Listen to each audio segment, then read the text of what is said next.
Gabonaises, Gabonais, mes chers compatriotes, chers partenaires extérieurs, mesdames et messieurs, depuis le 21 juin dernier, le peuple gabonais a été mis devant le fait accompli.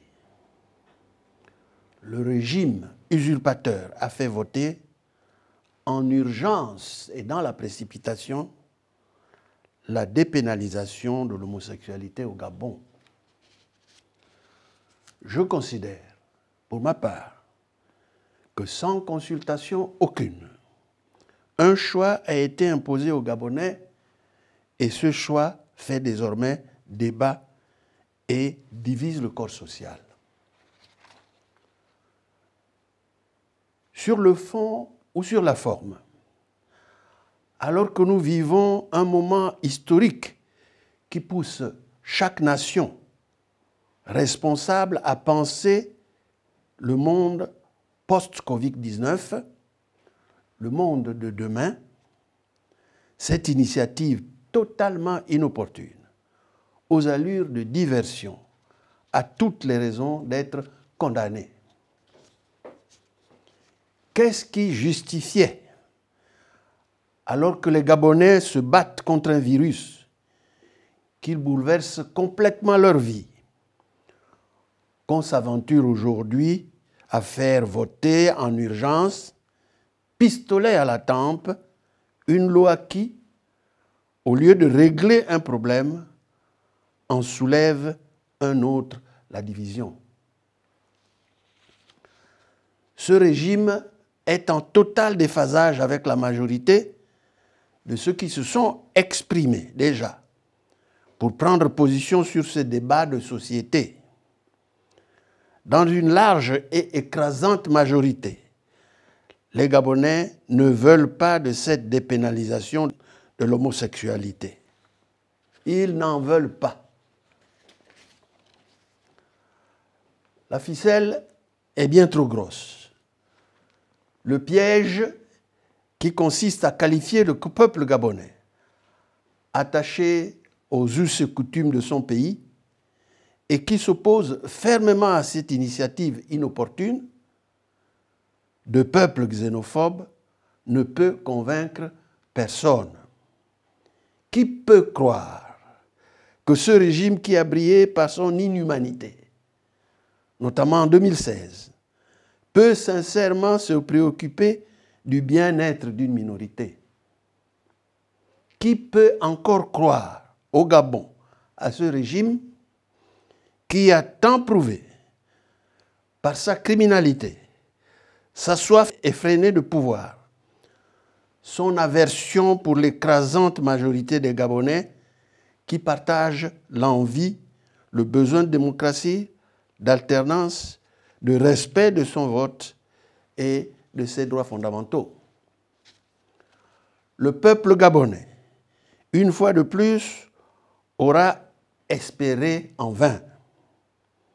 À quand le sursaut patriotique? À quand le retour au bon sens, de la rationalité? N'était-il pas temps pour certains de basculer du bon côté de l'histoire pour la survie de notre unique pays?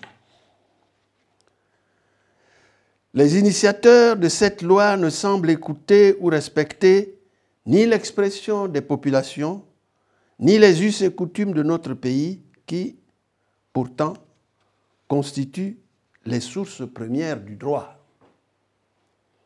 Cela ne m'étonne pas du tout, car aucun Gabonais n'ignore que les véritables tenants du pouvoir actuel, n'ayant vraiment pas d'attache profonde avec le pays, agissent non pas pour le Gabon et ses enfants, mais pour leurs propres intérêts, en suivant les directives d'individus non élus de passage. C'est ce qui justifie l'ampleur, la vivacité de l'émoi dans la nation et dans les familles et la contestation des patriotes gabonais, des communautés religieuses, des gardiens de nos traditions et des principales sources vives du pays. Et je les comprends. Je comprends et je soutiens la détermination et la justesse de leur combat pour la sauvegarde de nos valeurs partagées. Mes chers compatriotes, puisque j'ai été très largement désigné par les Gabonaises et les Gabonais, le 27 août 2016, pour présider à leur destinée, je ne peux que me prononcer en qualité de président de la République élu.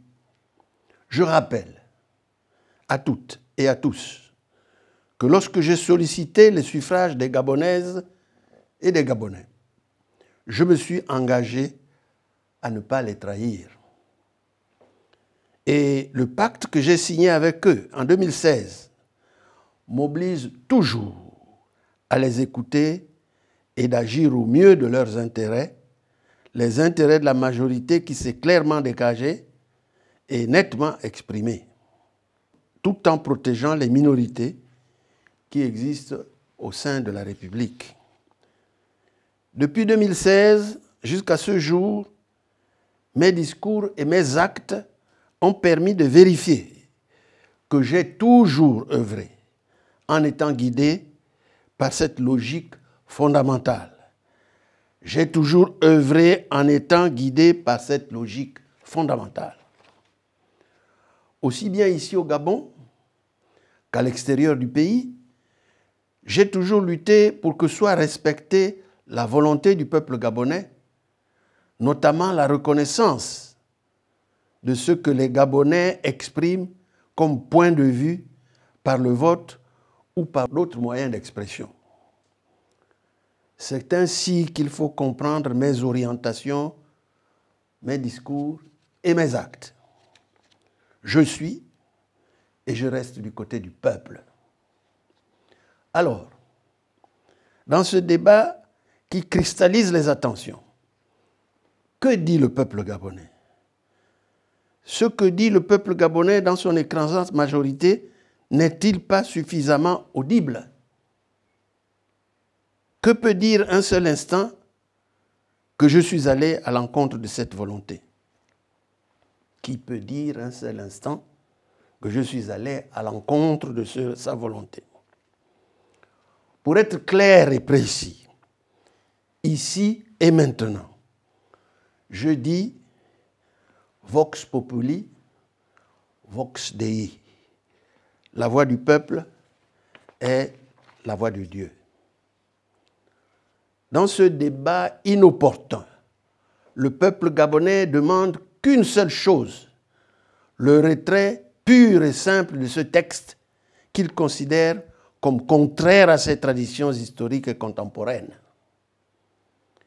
L'histoire du droit enseigne qu'aucune législation, fût-elle futuriste, ne peut prospérer dans l'espace et dans le temps si elle heurte brutalement et profondément les valeurs culturelles, religieuses et traditionnelles qui sont censées la sous-tendre. La majorité des Gabonais, dans leur diversité culturelle, religieuse et traditionnelle, ne demandent qu'à être entendus et respectés. Rien que cela. Les Gabonais, comme tous les peuples du monde, demandent à ce que les lois qui touchent à leur espace privé partagé soient le reflet de la vision qu'ils ont de leur société et d'eux-mêmes. C'est le gage de l'effectivité et de l'efficacité du droit, et donc de son application dans l'espace et dans le temps. Tous les législateurs qui se sont évertués à ignorer ces fondamentaux ont fini par voir leurs œuvres contournées, ignorées, violées et finir dans les poubelles de l'histoire, et donc tomber en désuétude. Il n'y a qu'à constater aujourd'hui le sort que les Gabonais ont réservé à la loi 20/63 du 31 mai 1963 qui avait été adoptée pour interdire la pratique de la dot qui constituent le fondement même de nos mariages coutumiers. Nous sommes pourtant au XXIe siècle. Les mariages coutumiers sont plus que jamais à la mode. Toutes générations confondues, toute ethnie confondue, y compris les Européens qui choisissent d'épouser des Gabonaises. Le versement et la réception de la dot continuent à structurer les mariages coutumiers au Gabon, au nez et à la barbe de ceux qui sont pourtant censés faire appliquer cette loi. Les initiateurs de la loi du 31 mai 1963 avaient cru bon de vouloir inscrire de force les populations gabonaises, à peine sorties de la colonisation, dans une modernité qui n'était pas la leur. Ces coopérants de l'époque croyaient qu'il suffisait d'imposer une disposition pénale conforme à leur monde pour voir les populations gabonaises changer leurs pratiques patrimoniales qui, non seulement remontent à des temps immémoriaux, mais en plus structurent fondamentalement leur vision du mariage. Ces coopérants post-coloniaux croyaient surtout importer au Gabon leur vision du mariage, qui n'avait rien à voir avec ce que représente pour les Gabonais d'hier et d'aujourd'hui cette institution capitale dans leur structure parentale et sociale. C'était sans compter avec la résistance d'un peuple. Un peuple gabonais qui reste attaché à ses us et coutumes et qui n'entend pas les sacrifier sur l'autel d'une modernité dans laquelle il ne se reconnaissait pas. Comme en 1963, avec les coopérants, qui inspiraient la législation pénale de l'époque, les parlementaires du PDG n'ont rien à faire de la volonté du peuple gabonais. Pourquoi ignore-t-il à ce point cette volonté du peuple souverain? Pourquoi sa voix est-elle méprisée à ce point? Le peuple gabonais n'est pas écouté pour une raison simple à comprendre. Ceux qui ont initié et voté cette loi scélérate ne sont pas l'émanation de la majorité des Gabonais à qui ils ne doivent rien en réalité. Leur légitimité est plus que douteuse quand elle n'est pas du tout simplement inexistante.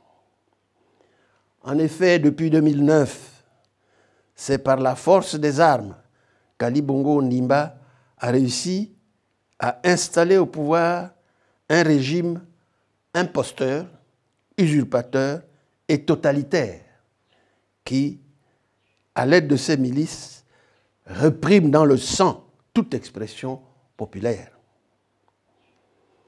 Et pour distraire l'attention de la communauté internationale, il a mis en place un vaste réseau médiatique, payé rubis sur ongle avec l'argent de ce même peuple, pour mener des campagnes mensongères à l'international, aux fins de toujours abuser l'opinion et de présenter les Gabonais comme étant intolérants. Ce régime a tout fait pour accuser, à tort, les Gabonais d'être xénophobes. Aujourd'hui, sans concertation avec les forces vives de la nation, les tenants de ce pouvoir illégitime ont décidé de dépénaliser l'homosexualité pour ensuite présenter les Gabonais comme étant des homophobes. Parmi ceux qui agissent dans l'ombre pour servir ce sinistre dessein se trouve la bande à Sylvia Valentin. Ne connaissant pas grand-chose des us et coutumes du Gabon, cette femme, son fils et leurs amis profitent de l'incapacité et de l'inaptitude de son mari pour déstructurer les familles et les équilibres socio-culturels qui ont permis de bâtir l'unité nationale et de consolider notre vivre ensemble du Gabon, notre pays. La bande à Sylvia est plus que jamais à la manœuvre. Elle menace, intimide et s'autorise même à agir au nom d'Ali Bongo Ondimba pour imposer des lois et des mœurs qui ne manqueront pas de plonger le Gabon dans une instabilité parentale, sociale et politique dont les conséquences sont imprévisibles. Ces clans d'imposteurs et les lobbies qui les soutiennent, pourtant conscients que le pays vit toujours dans des tensions politiques permanentes, ont fait leur choix. En agissant comme ils font actuellement, ils prouvent et confirment aux Gabonais, aux nations amies et au monde entier que la stabilité du pays et la paix sociale au Gabon ne sont pas inscrites dans leurs priorités.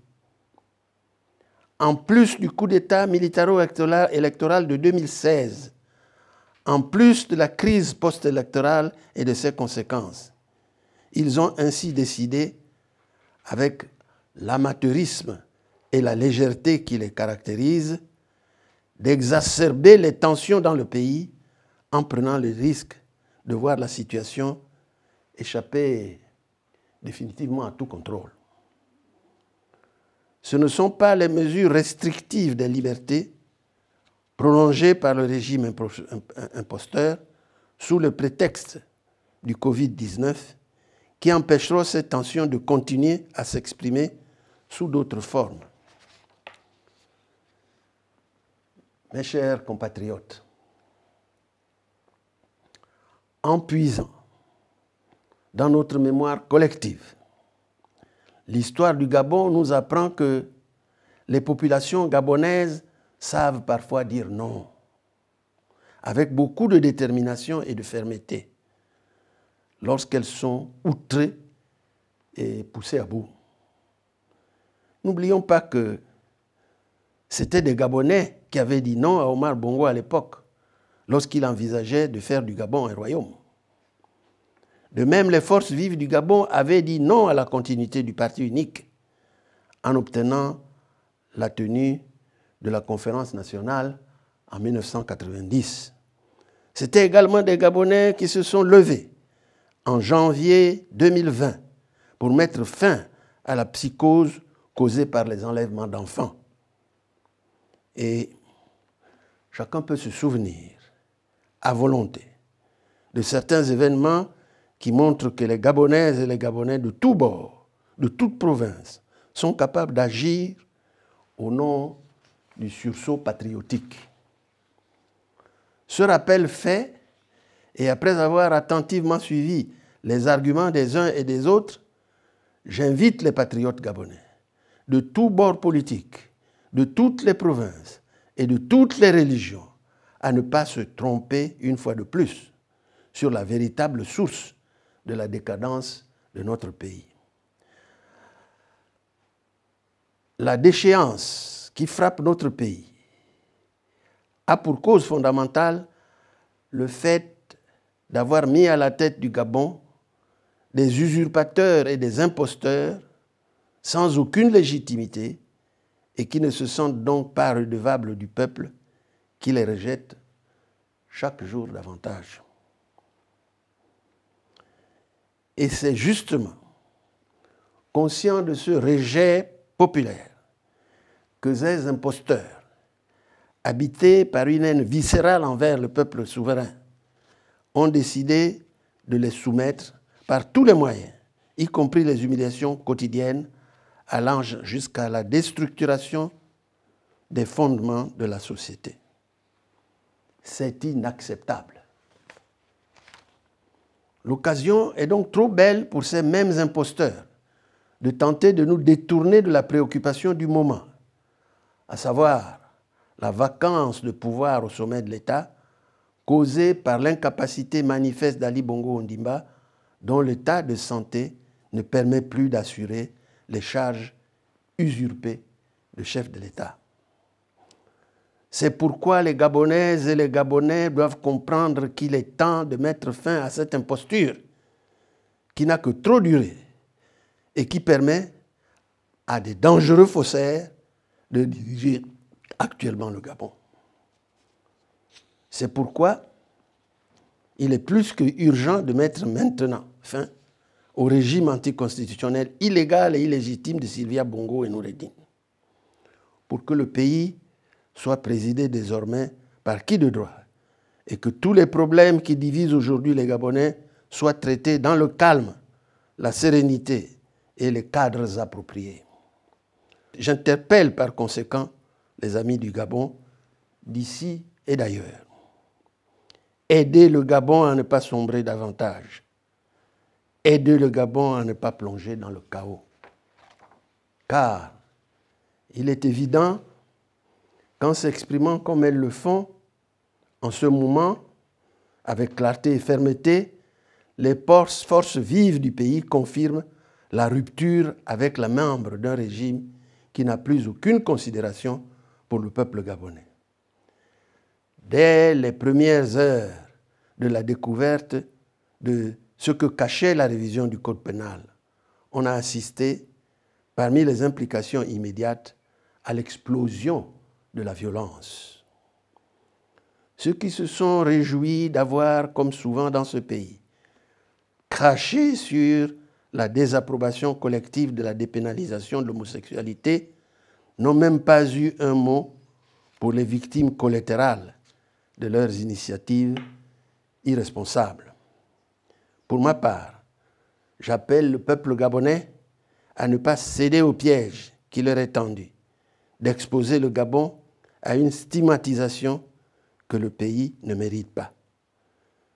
C'est pourquoi je dis solennellement que force reste et doit rester au respect de la vie humaine. Il est plus que nécessaire, pendant qu'il est encore temps, de retirer ce texte qui divise, afin d'éviter la montée de la violence et que certains compatriotes ne soient pas jetés en pâture ou que notre pays, le Gabon, ne soit stigmatisé à tort. Dans cet esprit, et en ma qualité de président de la République, élu en 2016 par une très large majorité des Gabonais, je redis ma disponibilité dans la nécessaire consultation qu'appelle et qu'appellera toujours une question de société de cette nature et d'une telle sensibilité pour la collectivité. Cette démarche n'avait pas eu lieu. Les réactions vigoureuses, les clivages et le tollé général que l'on observe par rapport au débat sur la dépénalisation de l'homosexualité exigent désormais qu'une large consultation se fasse. C'est du reste ce qui aurait dû être fait. En réaffirmant la nécessité de préserver la tradition de tolérance en vigueur au Gabon, je m'engage à gouverner ainsi dès que j'aurai repris tous les attributs du pouvoir conférés par le suffrage des Gabonais. Et je préserverai alors le pays de toute violence inutile ou de toute stigmatisation, d'où qu'elle vienne. Dans le strict respect de nos valeurs et des principes inscrits dans la Constitution gabonaise, en étant démocrate, je le ferai en m'appuyant sur les mécanismes indiqués pour consulter le peuple souverain sur les grandes questions. Ils existent et sont gravés dans notre Constitution. Nul ne devrait l'ignorer. Vive le Gabon immortel pour que vive à jamais la nation gabonaise. Que les mânes de nos ancêtres protègent notre pays et que Dieu bénisse le Gabon.